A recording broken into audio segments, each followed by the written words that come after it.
कहानी। पहाड़ी झरना और खोया हुआ यात्री।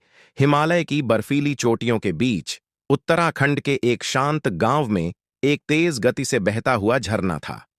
इसका पानी क्रिस्टल की तरह साफ था और इसकी आवाज पूरे वातावरण में गूंजती रहती थी।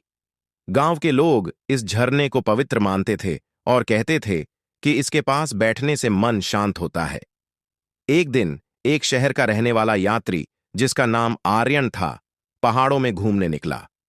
वह प्रकृति की सुंदरता को देखने और शहर की भागदौड़ भरी जिंदगी से दूर कुछ शांति पाने की उम्मीद में आया था। लेकिन घने जंगल में भटक जाने के कारण वह रास्ता भूल गया। आर्यन कई घंटों तक इधर उधर घूमता रहा। वह थक गया था, भूखा था और उसे डर लग रहा था। शाम होने लगी थी और अंधेरा बढ़ता जा रहा था। उसे कोई रास्ता दिखाई नहीं दे रहा था और वह निराश होकर एक बड़े पत्थर पर बैठ गया। तभी उसे दूर से एक मधुर आवाज सुनाई दी।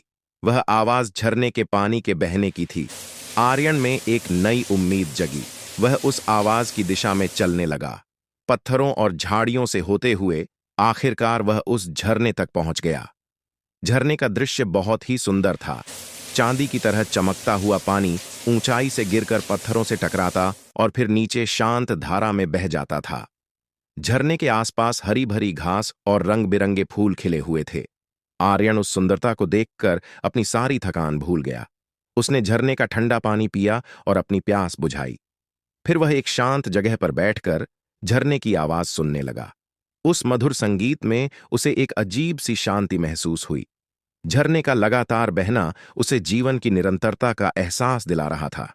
उसे लग रहा था जैसे प्रकृति उससे कुछ कह रही हो। शांत रहो, धैर्य रखो, जीवन हमेशा आगे बढ़ता रहता है। उस रात आर्यन ने झरने के पास ही एक गुफा में बिताई।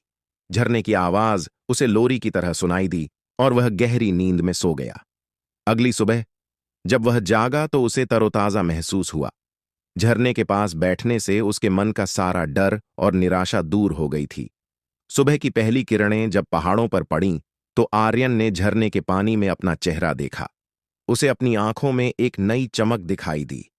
उसे एहसास हुआ कि प्रकृति सिर्फ सुंदर ही नहीं होती, बल्कि वह हमें मुश्किल समय में शांति और प्रेरणा भी देती है। फिर आर्यन ने झरने के किनारे किनारे चलना शुरू किया। झरने की आवाज उसे रास्ते की तरह लग रही थी।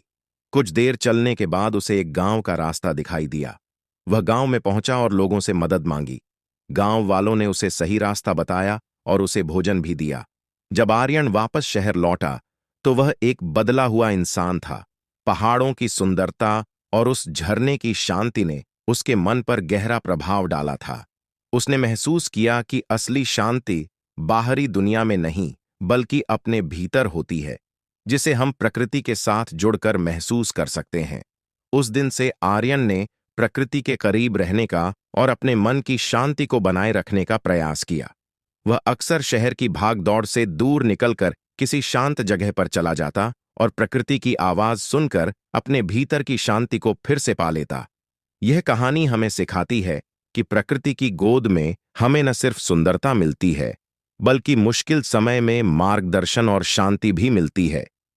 हमें अपने व्यस्त जीवन से कुछ समय निकालकर प्रकृति के साथ जुड़ना चाहिए और उससे प्रेरणा लेनी चाहिए कि जीवन की हर मुश्किल को शांति और धैर्य से पार किया जा सकता है।